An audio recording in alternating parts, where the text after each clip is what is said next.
자, 여러분, 쉽고 빠른 재테크, 나만의 재테크 나지입니다. 오늘 여러분들과 함께 알아볼 영상은 바로 청약 비교입니다. 어디냐? 철산자이, 안양자이 이렇게 비교합니다. 자, 철산자이 브리에르, 안양자이 포레스트 많이들 비교하시더라고요. 대표적으로 이렇게 부동산 스터디 제일 유명한 커뮤니티죠. 이런 데 딱 하니 올라오더라고요.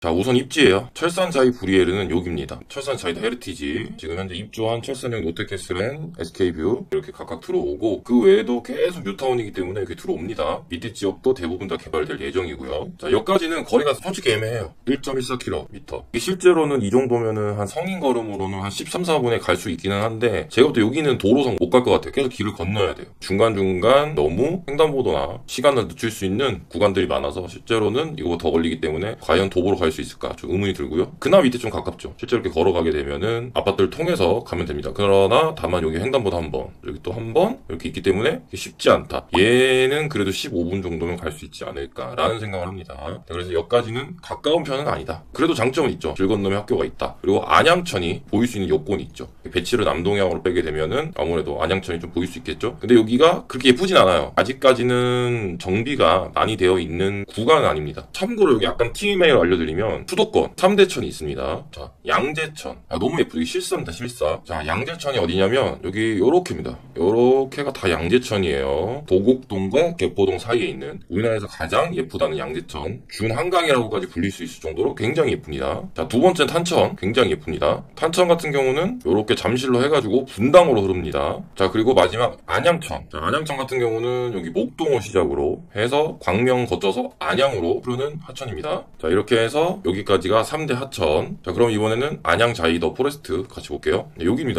여기고요. 여기까지는 여기도 뭐 가까운 편은 아니지만 그래도 걸어갈 수 있습니다. 835m. 횡단보도를 여기서 한번 건너야 될 것 같고요. 나머지는 뭐 그렇게 큰 횡단보도가 없기 때문에 얘는 한 10분에서 11분이면 갈 수 있지 않을까. 근데 사실 여기는 이게 중요한 게 아니죠. 여기 보시면 여기 이렇게 폭행로나 이렇게 표시되는데 요건 아니고 정확히는 여기 들어옵니다. 석수 전화국 사거리, 석수 KT 사거리라고 하는데 여기가 석수동이라서 그래요. 여기 들어서기 때문에 정확히 여기 들어섭니다. 들어서면 어떻게 되냐? 400m면 역세권 새로 생깁니다. 어떤 역? 월판선이 생깁니다. 월판선. 여기 보시면 만안역 있죠. 예, 요거예요. 요거 가칭입니다. 정식 명칭은 아직 정확히 정해지지 않았다. 이 노선의 가장 중요한 부분은 먼저 서쪽으로 가면은 어떻게 되냐? 광명이랑 이어지죠. 광명이랑 광명에서 여의도까지 20분. 자, 그럼 어떻게 되냐? 가칭입니다. 만안역에서 광명역까지 대략적으로 2분에서 3분 정도. 그리고 환승 5분. 그리고 광명에서 여의도까지 나오죠. 20분 30초. 대략 20분. 그러면 27분에서 30분 이내. 27분에서 28분이면 여의도를 도착한다. 굉장히 좋죠. 이게 포인트예요. 이게 이 지역의 핵심이다. 근데 여기서 끝이냐? 그게 아니죠. 인덕원에 가서 GTX를 타게 되면 삼성역도 25분에서 26분이 도착합니다.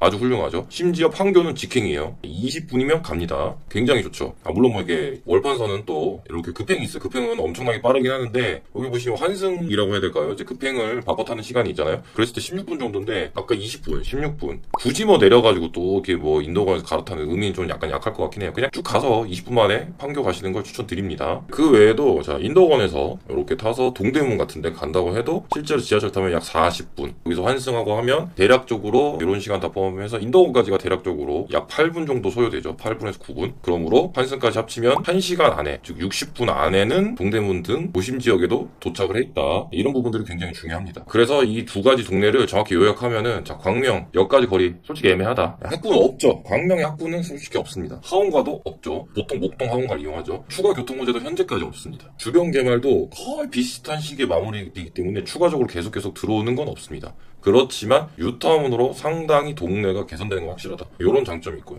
자, 안양 같은 경우는 현재 역까지 도보 가능해요. 요게 중요한 포인트죠. 근데 1호선이라서 약간 애매하긴 하죠. 월판선도 이제 이거 별 최소한 2개 이상입니다. 요게 굉장히 중요하죠. 대신에 주변에 뭐가 없어요. 향후 개발 호재도 없어. 살짝 애매하죠. 학군 없습니다. 솔직히 통천에 속한 동안구가 아니기 때문에 학군도 별로 없고, 대신에 평촌 학군과는 이용하기 편하죠. 바로 같은 안양시 동안구 평촌이 근처에 있기 때문에 상대적으로 가깝다. 이런 장단점이 명확합니다. 그래서 분양가는 어떻게 되냐? 일단은 조금 더 상위 지역이라고 보여지는 신축이죠. 철산 센트럴 푸르지오 기준 기준으로 잡았을 때 현재 24평, 32평이 이 정도 시세입니다. 그럼 어떻게 되냐? 59, 전용 59는 7억 초반이 넘어간다. 분양가가 청약하지 마세요. 별로 남는 게 하나도 없습니다. 84는 9억 초반 넘어가면은 남는 게 하나도 없다. 이게 마지노선이다. 그 이상 넘어가면은 청약할 의미가 없다. 근데 아마 높은 확률로 솔직히 넘어갈 겁니다. 이런 경우에는 청약을 안 하는 게 맞을 수 있습니다. 왜? 얘들 시세 보이시죠? 얘가 대략적으로 지금 현재 시세가 11억 초반이죠. 얘는 9억 초반에서 중반 정도? 그럼 얘보다 무조건 1, 2억 쌓아야 됩니다. 여기까지 거리가 더 멀고 그런 단점들이 작용하기 때문에 당연히 1, 2억 정도 쌓아야 되기 때문에 얘보다 무조건 지금 현재 거래되는 가격보다 더 낮아야 됩니다. 2억 정도는 낮게 나와야 그래야 내가 어느 정도 제 가격 또는 조금이라도 남지. 그거보다 높으면 사실은 청약했을 때 약간 비싸게 사는 거죠.